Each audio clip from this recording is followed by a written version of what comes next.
Who do you emulate? Ritesh the person. Who do I emulate? We all pick someone and do it, consciously and subconsciously. I think as a business person, somebody who, at least over the last 5 years, when I said that I tried to transform myself, especially with the onset of COVID or around that period, 4 years maybe, I think that is Uday Kotak. I feel like he's one of those people, again, first generation entrepreneur. Most people don't recognize, built a bank, first generation.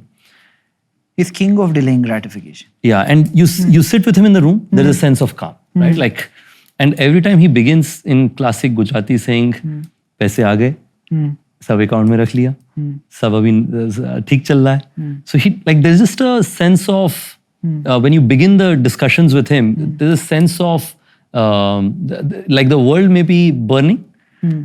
And he will represent that in words, but he would not emote it in actions, right? I agree with you 100%. But if you have to derive something from this for a 21-year-old we are talking to today, what do you think people like Uday Kotak, his generation, had that the 21-year-old today is lacking, which is relevant to the world of today? I would say 3 things. The first one is being absolutely comfortable to make sure that when your friends are sharing beautiful Instagram stories of going to pubs, restaurants, or very exciting places, you are pursuing things which are not exciting. And you sort of tend to believe that it is because of your circumstances. Would you say that's delaying gratification? That's delaying gratification. But I'm just trying to put it in... Going to a pub is instant pleasure center. Yes. Right? Yes. There's a psychologist who said a very interesting thing. What is the difference between pleasure and enjoyment? Pleasure is having that piece of chocolate which has sugar in it. Pleasure is having a beer maybe. Pleasure becomes enjoyment when there is a gap between 2 pleasurable events and you add memory to it. Memory happens by virtue of adding a group around it. Yeah, no, I think this, the other way to put it is if you look at, there's this Netflix documentary, which is, I think it's called the Blue Lines or Blue Zones. Blue Zones. Blue Zones, right? Which talks about longevity. Yeah. And longevity has something similar, which talks about a sense of community, happiness, but at the same time making sure that your food habits, etc., are sort of not designed for short-term pleasure, but long-term enjoyment. So delaying gratification. That's one. Not succumbing to the short-term pleasures. Absolutely. And also not having to conform to average people, like average peer pressure around you, right? Like I think... Don't you think this generation has that in check? Compared to Uday Kotak in that generation? They were more conformist than the 21-year-olds of today?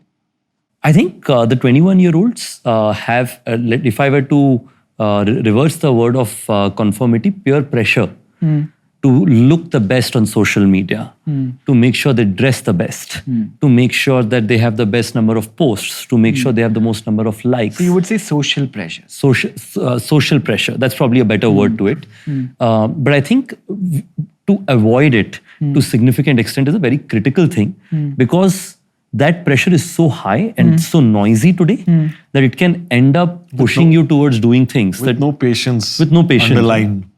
If that is there, at least they can handle all that. Because, and I grew up in like similar generation. Now, I think 10 years back is already a generation apart.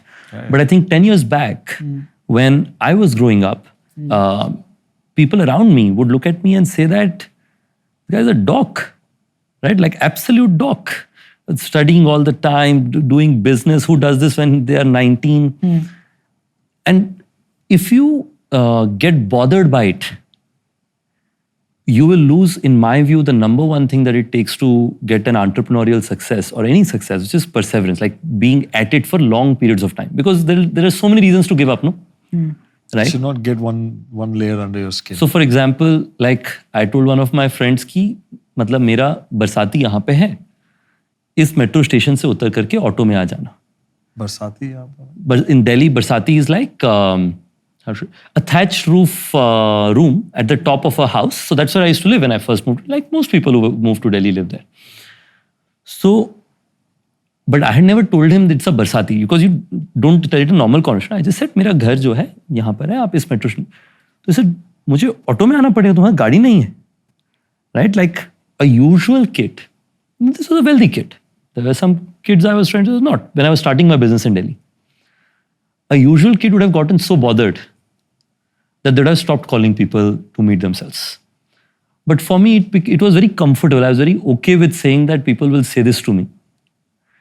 And if I do well in life, it'll be all right. If not, then this is the means I have. So being okay to let go of social pressure is what I would encourage. And I also got bothered by it a lot of times. How but old was that? When? I was 19. But I also got bothered by it. But I recognized कि मैं bother होके मिलेगा क्या, अभी जेब में ज़्यादा पैसे तो आ नहीं जाएगा. गाड़ी तो जैसा आप बता रहे थे ना, what can be worse. तो अभी जो है आप अपनी realities से 10 में से कितने आ जाते थे? Correct. आपके बरसाती में?